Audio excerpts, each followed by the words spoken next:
puissions entrer dans la destinée que tu as préparée pour nous avant même la fondation du monde. Je te rends grâce pour ceux qui sont présents, mes frères, mes sœurs. Merci pour cette famille. Merci pour ces frères en Christ. Merci pour ceux-mêmes qui ne sont pas encore en Christ, mais qui sont là afin de te connaître. Que ton nom soit béni, que ton nom soit élevé, que ton nom soit sanctifié dans le nom précieux, puissant et souverain de Jésus-Christ de Nazareth. Amen. Au nom de Jésus, Amen. La parole de Dieu dit, il n'y a pas de pardon de péché sans effusion de sang.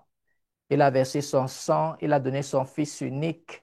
Et l'apôtre Paul dit, s'il a donné son Fils unique, comment ne nous donnera-t-il pas toutes choses avec lui?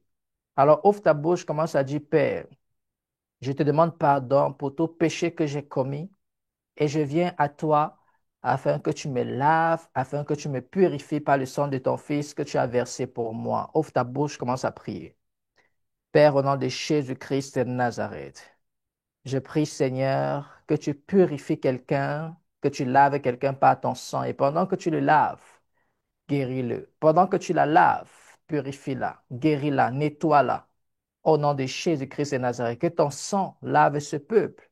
Nous lave, nous purifie, nous nettoie, nous sanctifie. Kabbalah Sitraede.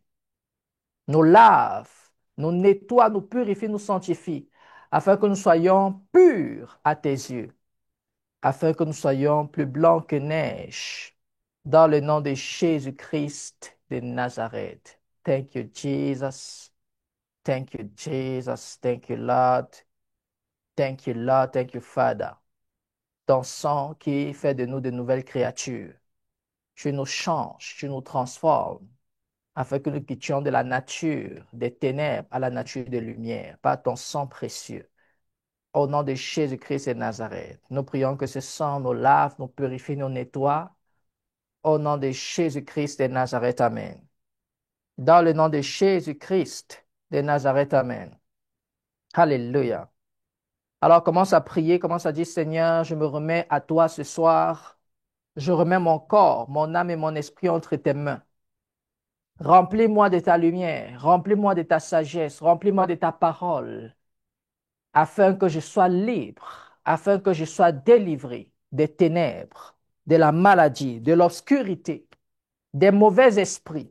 Ouvre ta bouche, commence à prier. Père, au nom de Jésus-Christ de Nazareth, par la puissance de ton esprit de sainteté, je prie, éternel Dieu, que tu écoutes la prière de ton peuple ce soir, afin de les libérer, afin de les transformer, afin de les nettoyer, eux et leurs familles ce soir. Au nom de Jésus-Christ de Nazareth, Shadadadasi Karabaya, Mekarabasotrobayi Karabashiate, Barazi Karabasatraïdarabashia, Mekalabasotorobazia, Bababasi Kadaïtarabashe, Kabababazi Kalamalekatia, Barazivala Kinala Masotorobasha, Belakata Idalabasia, Lebrasofali Kadiatarabashiate, Rambarasi Karabazata Itarabazia, Labrosoforo Kinala Masatraida, Mekalabasotorobashi Kalabazia, Merazavala Kinarabasoto Idalabasi Karabashe, Brasa Kinasatra, Mekalabasatra Idarabashia, le galabasotro idalabashi, bera sofa idalabasekete, me calabasotra idalabashia, meza valakina. Nous nous remettons à toi ce soir, Éternel. Libère ton peuple, délivre ton peuple, soigne ton peuple, guéris ton peuple. Ô Éternel, guéris ton peuple ce soir. Guéris ses familles ce soir. Guéris les membres de famille ce soir. Délivre ton peuple de toutes sortes de malédictions, de toutes sortes de blocages, de toutes sortes d'ignorances. En cette soirée, nous implorons que tes anges descendent et commencent à travailler. Le ministère des anges soit actif ce soir au nom de Jésus. Éternel, nous crions à toi depuis la terre aux cieux.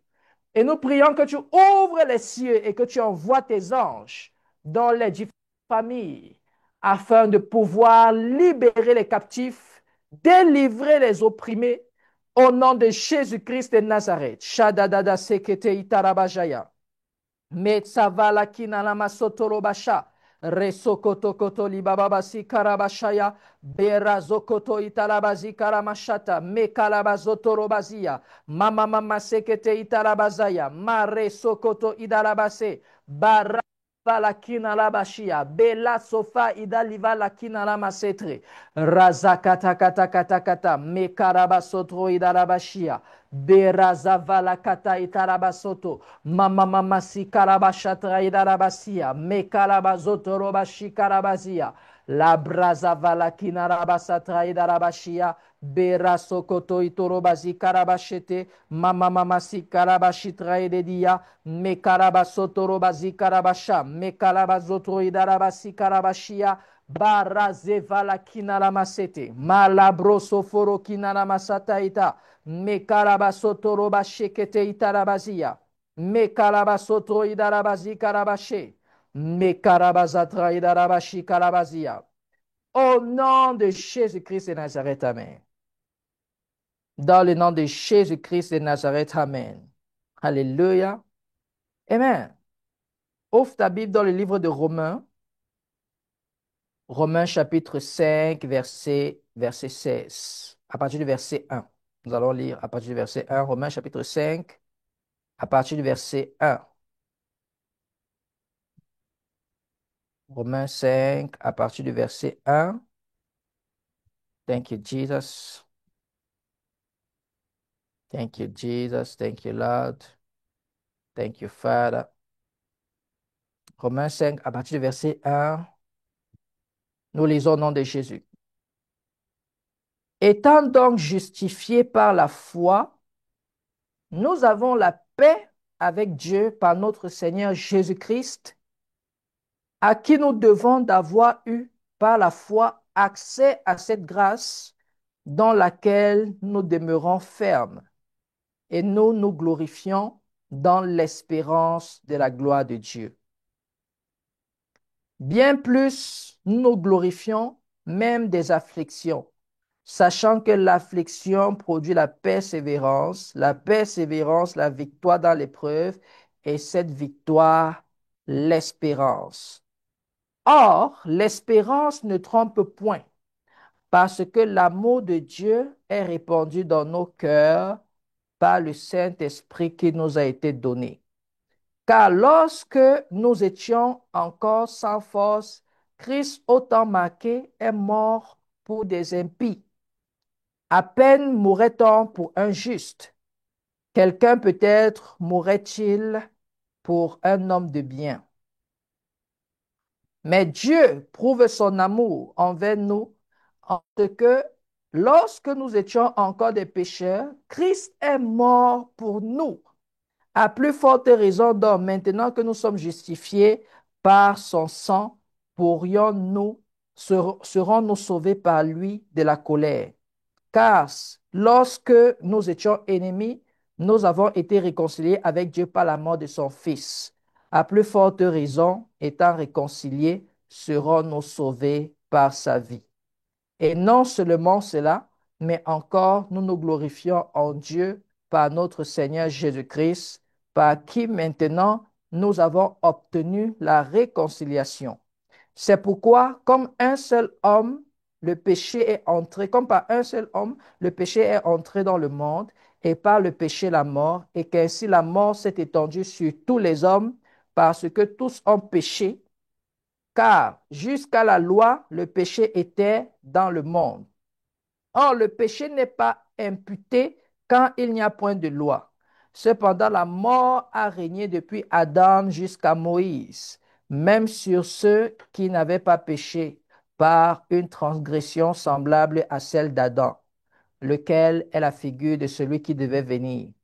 Mais il n'en est pas du don gratuit comme de l'offense, car si par l'offense d'un seul, il en est beaucoup qui sont morts.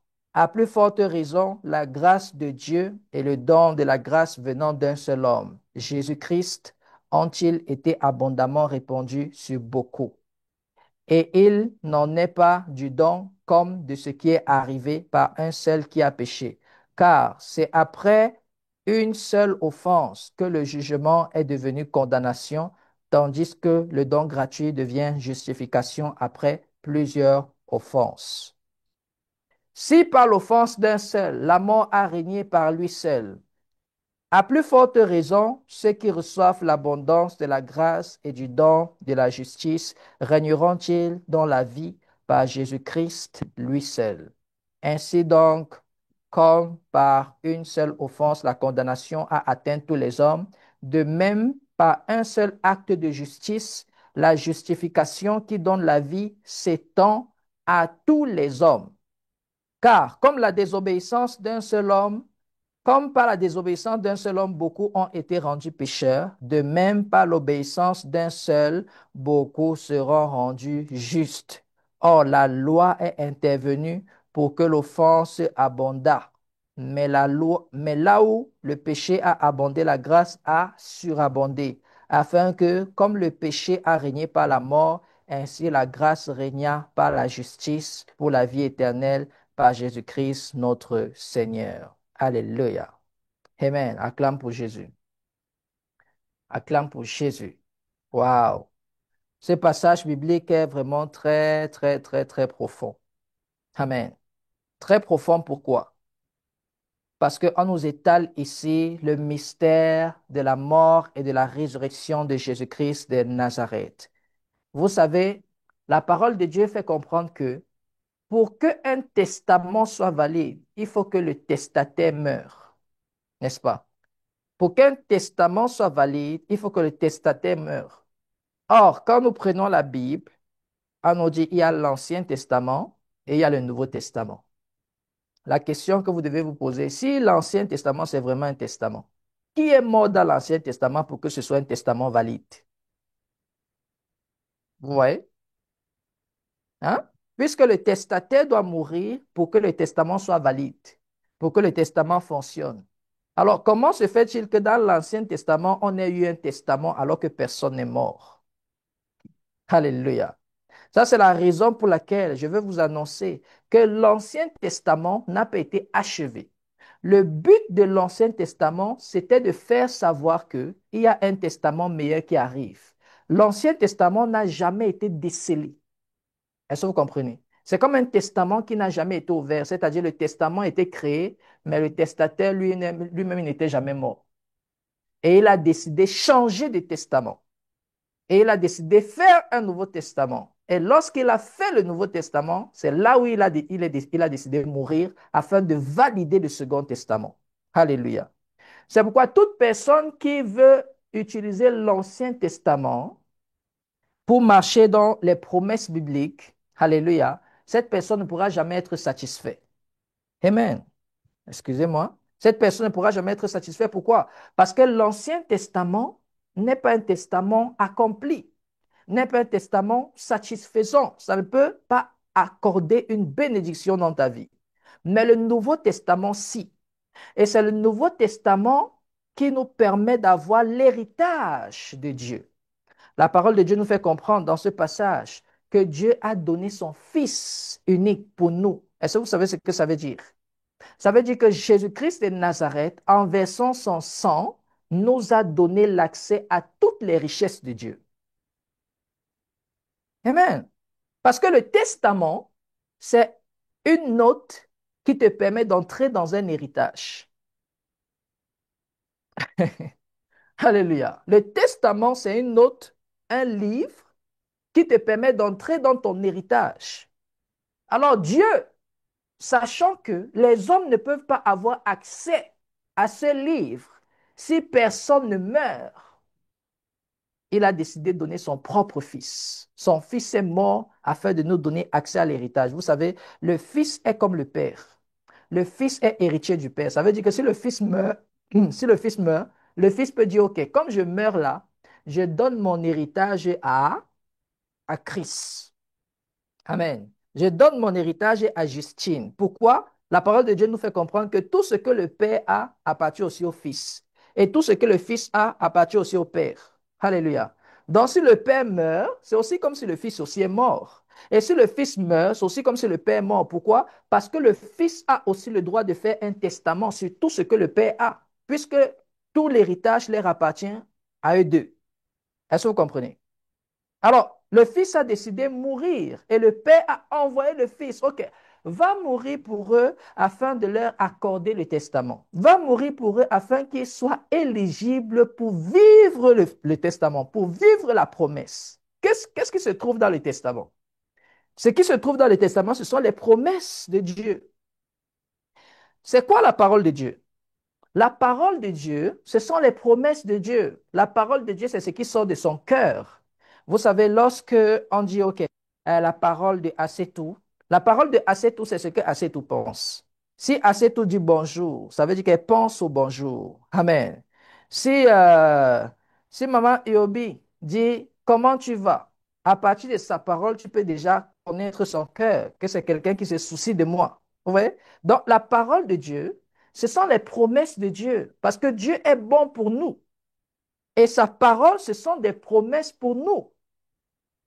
Alors, dans le testament, se trouve sa parole, se trouvent ses promesses. Alors, Jésus-Christ de Nazareth a versé son sang, lui en tant que le testataire, afin que les promesses de Dieu commencent à s'accomplir dans nos vies. Est-ce que vous comprenez? Alléluia. C'est pourquoi lorsque vous lisez le livre d'Apocalypse, Jean commence à pleurer. Pourquoi? Parce que personne ne peut ouvrir le livre de vie. Oh là là là là. Alléluia. Qu'est-ce qui se trouve dans le livre de vie? Pourquoi Jean pleure? Parce que personne ne peut ouvrir le livre de vie. C'est parce que la bénédiction de l'humanité se trouve dans ces livres. La prospérité de l'humanité, la richesse de l'humanité se trouve dans ces livres. Ta bénédiction, tes enfants, ton mariage, toutes les promesses de Dieu étaient scellées dans ces testaments. Et ce testament était entre les mains de Dieu. Et on pose la question, qui est digne d'ouvrir le livre et de rompre les sceaux? Personne ne fut trouvé digne. Dans le ciel, sur la terre, sous la terre, dans la mer, absolument personne. Pourquoi?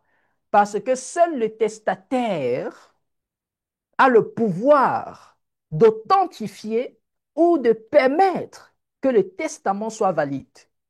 Et là, on lui dit, ne pleure pas. Parce que le lion de la tribu de Juda, l'agneau, a versé son sang. Il est mort. Waouh! Alléluia. Amen.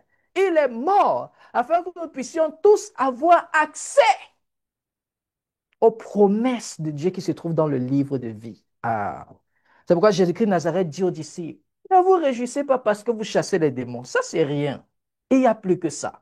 Réjouissez-vous de ce que vos noms sont écrits dans le livre de vie, de ce que vos noms sont écrits dans le ciel. Parce que chasser les démons, c'est une partie des promesses de Dieu. Les promesses de Dieu sont larges. Et chasser les démons, ce n'est qu'un seul, une seule promesse. Or, il y a des milliards de promesses. Alléluia. Amen.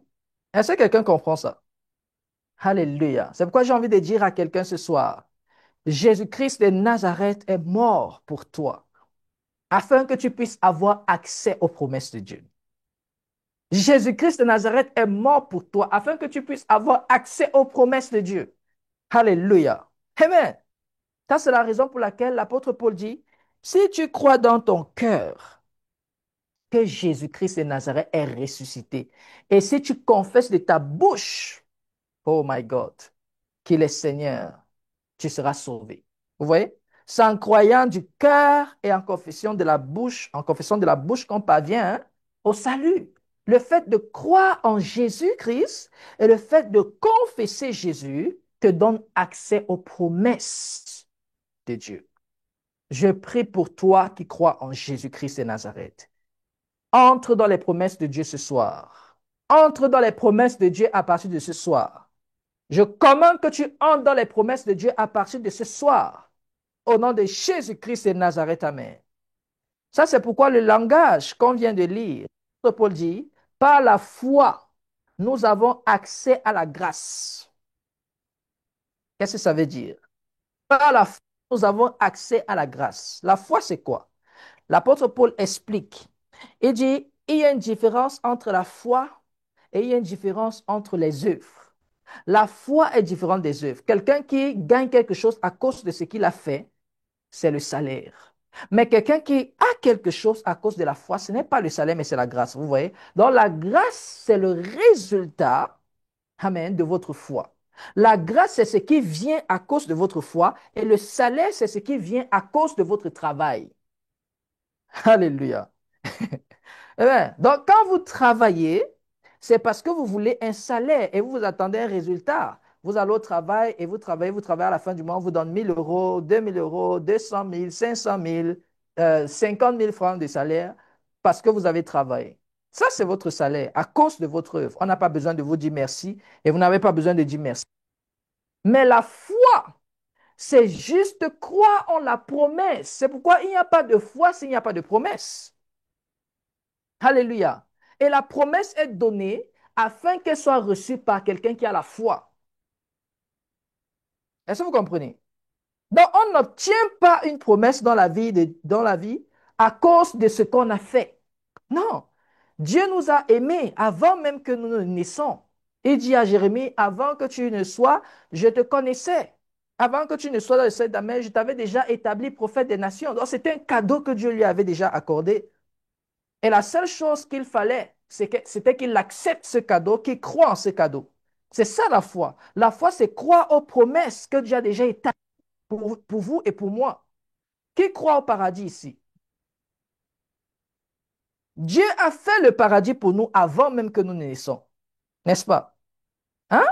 Dieu a fait le paradis pour nous avant que nous naissions. Vous savez, les enfants qui meurent, fausse couche, mort-nés, ils vont au paradis. Qu'est-ce qu'ils ont fait? Ils n'ont rien fait. Les enfants de 2 ans, 3 ans qui meurent, ils vont au paradis. Qu'est-ce qu'ils ont fait? Rien. C'est ça la grâce. Alléluia. Dieu a préparé quelque chose de cadeau pour nous. Et nous avons juste besoin de l'accepter et dire merci. Oh, maintenant, l'incrédulité, c'est quelqu'un qui refuse le cadeau qu'on lui donne. Oh, viens prendre. Oh, non, moi, je ne crois pas en ça. Depuis quand il y a un Dieu gentil comme ça? Vous voyez? Depuis quand il y a un Dieu qui peut guérir si facilement? C'est ça l'incrédulité. Et là, tu veux te battre pour avoir quelque chose. Or, la grâce de Dieu ne pourra jamais être un salaire. Si tu veux changer la grâce en salaire, tu rends la foi vaine.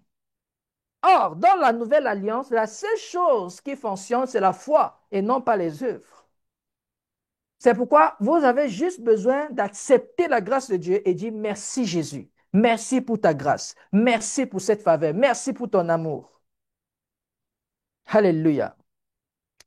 Vous savez, vous allez chercher à jeûner pour l'onction jusqu'à ce que vous allez comprendre que même d'abord jeûner, c'est une grâce. Amen.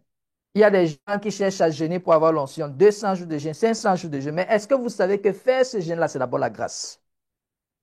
Alléluia. Donc, on ne cherche pas l'onction, mais on reçoit l'onction. Waouh. J'avais moi, on ne cherche pas l'onction, mais on reçoit l'onction. Je vais vous poser une question. Qui dans la Bible avait déjà été préparé pour recevoir l'onction dans les Écritures? Qui? Vous avez vu qui que Dieu a oint qui était déjà prêt? Donnez-moi une seule personne. Ça n'existe pas. Parce que quand Dieu choisit, il choisit pas l'élection de la grâce. C'est ce que l'apôtre Paul dit. Il choisit pas l'élection de la grâce. David a été choisi, il était où? Amen. Il était où? Samson a été choisi, il était où? Il n'était même pas encore né. Alléluia. Salomon a été choisi, il était où? Les disciples de Jésus étaient choisis, ils étaient où? Amen. Les autres pêchaient les poissons là-bas et Jésus arrive, suis-moi. Hein? Élisée a été choisi, il était où? En train de paître le troupeau. Élie vient frapper, il dit, suis-moi. Vous voyez, personne ne reçoit l'onction parce qu'il est prêt. C'est la grâce. Alors, vous avez juste besoin de dire merci à Dieu. C'est tout ce que Jésus attend de nous, que nous disons merci. Nous étions là, nous ne le connaissions même pas et il est venu à notre rencontre. Et il nous a dit, allez, suivez-moi. Et nous avons commencé à marcher auprès de lui. Et maintenant qu'on a commencé à marcher avec lui par la grâce, c'est maintenant que nous, on veut montrer que non, on est capable par nous-mêmes. Alléluia. Je dis à quelqu'un ce soir, la grâce de Dieu est sur toi. Dieu t'a choisi. Ne doute pas. Dieu t'a choisi. Ce n'est pas parce que tu as fait quelque chose, mais son choix a été déposé sur toi. Dieu t'a choisi. Dieu t'a choisi. Alléluia. Réponds juste à cet appel. Jérémie dit, je suis un enfant. Dieu dit, oh, ne dis pas que je suis un enfant.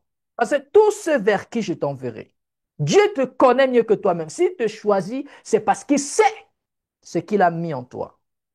Il sait que tu en es capable parce qu'il t'a donné cette capacité. Ça, c'est la raison pour laquelle la parole de Dieu nous rassure en nous disant, sans l'Esprit de Dieu, vous ne pouvez rien faire. Et qu'est-ce qui se passe après? Jésus envoie l'Esprit. Alléluia. Donc Jésus dit d'abord à ses disciples pendant qu'il est vivant, sans le Saint-Esprit, vous ne pouvez rien faire. Après, parce qu'il sait qu'ils doivent faire des choses, il envoie l'Esprit. Donc, vous ne devez pas vous inquiéter. Comment je vais pouvoir faire? Comment je vais? L'Esprit de Dieu va t'utiliser au nom de Jésus. L'Esprit de Dieu va t'utiliser au nom de Jésus. Et dit, lorsque vous serez même devant les tribunaux, ne vous inquiétez pas de ce que vous direz. Parce que ce que vous direz vous sera donné à l'instant même. Amen. Donc, vous voyez, nous sommes tellement des incapables. Et Dieu nous aime comme ça. Et il sait que nous ne pouvons pas. Et à un moment, Jésus-Christ de Nazareth fait savoir à ses disciples que si votre justice ne surpasse pas ceux des pharisiens, vous ne pourrez pas aller au ciel. Quelqu'un pose la question à Jésus, si c'est comme ça, qui va aller au ciel? Amen. Si c'est comme ça, qui va aller au ciel? Parce que quand lui regarde sa façon de vivre là, il dit, ah, moi, je n'ai 3 fois par semaine. Priez matin, midi, soir. Fais ça, fais ça, fais ça. Jésus lui répond, ce qui est impossible aux hommes est possible à Dieu. Donc, même pour avoir un mode de vie de sainteté, oh my God, c'est la grâce. Alléluia. Est-ce que vous comprenez? C'est la grâce. C'est la grâce. Et il y a une notion qui va descendre sur toi. Et tu auras la force de te consacrer pour Dieu. Alléluia. Tu auras la puissance pour rejeter le mal. Parce que l'onction de Dieu sera sur toi. C'est la grâce. Et je prie pour quelqu'un ce soir, que la grâce de Dieu tombe sur lui au nom de Jésus. Que la grâce de Dieu tombe sur lui au nom de Jésus. Que la grâce de Dieu tombe sur elle au nom de Jésus-Christ et Nazareth. Dans le nom de Jésus-Christ et Nazareth, Amen. C'est pourquoi quelque part, la parole de Dieu nous dit, humiliez-vous sous la toute-puissante main de Dieu afin qu'il vous élève au temps convenable. Vous voyez? Donc, c'est Dieu qui nous élève et nous avons un rôle à jouer, nous humilier. Parce que nous devons être conscients de qui nous sommes et nous ne sommes rien. Alléluia. Nous ne sommes rien. Et nous devons toujours nous rapprocher. Oh papa, pardon. J'ai besoin de ta grâce. J'ai besoin de plus de ta grâce. J'ai besoin de toi. Sans toi, je ne peux rien. Et nous sommes dans une position où nous savons que ce n'est pas à cause de notre force. Ce qu'il nous donne, ce n'est pas un salaire, mais c'est son amour. C'est sa grâce, c'est sa faveur. Et nous devons toujours être humbles. C'est pourquoi Dieu élève les humbles. Et la parole de Dieu dit, la sagesse commence par l'humilité. Amen. L'humilité et la crainte de l'éternel. Alors, la sagesse commence par la crainte de l'éternel. Ça veut dire que la sagesse commence par l'humilité.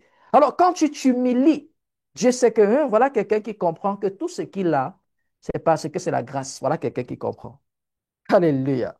Amen. Alors, est-ce que tu peux dire merci à Dieu à cause des pieds qu'il t'a donné, les mains qu'il t'a donné? Ou alors tu vas juste te dire à Dieu, oh, Dieu, tu sais, merci beaucoup pour la beauté que tu m'as donnée, mais je vais te rembourser. Alors, je vais commencer à prier 3 fois par jour pour te payer par rapport au corps que tu m'as donné. Tu vois? Et il y a des gens qui sont capables de le faire. Pourquoi? Parce qu'ils sont tellement insensés qu'ils ne comprennent pas que tout ce que Dieu leur a donné, c'est la grâce et la faveur. C'est la grâce et la faveur. C'est par miséricorde, c'est par amour. C'est pourquoi si quelqu'un te fait savoir que Dieu n'est pas amour, sache que c'est un menteur. La preuve que tu respires, la preuve que tu as un corps, la preuve que tu existes, la preuve que Dieu est amour. Alléluia.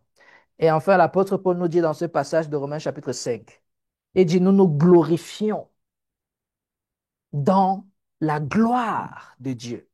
Ça veut dire quoi? Ça veut dire que notre sujet de gloire, ce n'est pas pour nous-mêmes. Mais nous entrons dans la réjouissance de Dieu. C'est quand Dieu est content que nous sommes contents. Est-ce que vous comprenez? Nous nous réjouissons, nous nous glorifions dans la gloire de Dieu. Donc, c'est quand Dieu est dans la gloire que nous aussi nous nous glorifions. Tu vois, regarde comment mon Dieu est grand. Regarde comment mon Dieu est beau. Regarde comment mon Dieu est puissant. Regarde comment mon Dieu est sage, c'est ça. Mais lorsque tu commences à te glorifier à cause de ta voiture, à cause de tes maisons, à cause de ça, c'est la preuve de la stupidité. Est-ce que tu comprends? Alors, c'est ce qu'il dit. Nous nous glorifions dans la gloire de Dieu. Donc, si Dieu n'est pas dans la gloire, je n'ai pas de raison de me glorifier. C'est pourquoi il dit, même dans les afflictions, nous nous glorifions, même dans les afflictions. Je prie pour toi au nom de Jésus-Christ de Nazareth. Que la grâce de Dieu te localise ce soir. Que la faveur de Dieu te localise ce soir. C'est pourquoi même les capacités de l'esprit, la parole de Dieu, en fait, l'apôtre Paul appelle cela les dons de Dieu. Un don, c'est quoi? C'est pas un salaire. Vous ne pouvez pas recevoir le don à ce que vous avez fait quelque chose, sinon ce n'est plus un don, c'est un salaire. Amen. Qui ici peut appeler son salaire un don? Tu ne peux pas appeler ce que ton patron te donne à la fin du mois un don, parce que tu sais que tu as payé quelque chose. Alléluia. Amen.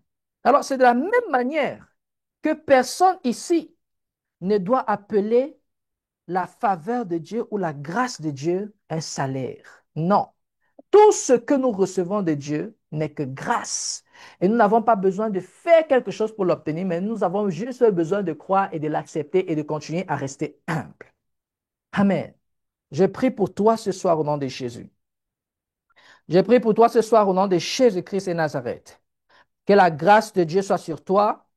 Que la faveur de Dieu soit sur toi. Commence à prier et dis, Père, au nom de Jésus-Christ et Nazareth, je te rends grâce pour ton amour, je te rends grâce pour ta faveur dans ma vie, je te rends grâce pour le corps que tu m'as donné, pour la santé que tu m'as donnée, et je prie au nom de Jésus-Christ et Nazareth que tu continues encore, Seigneur, à me rendre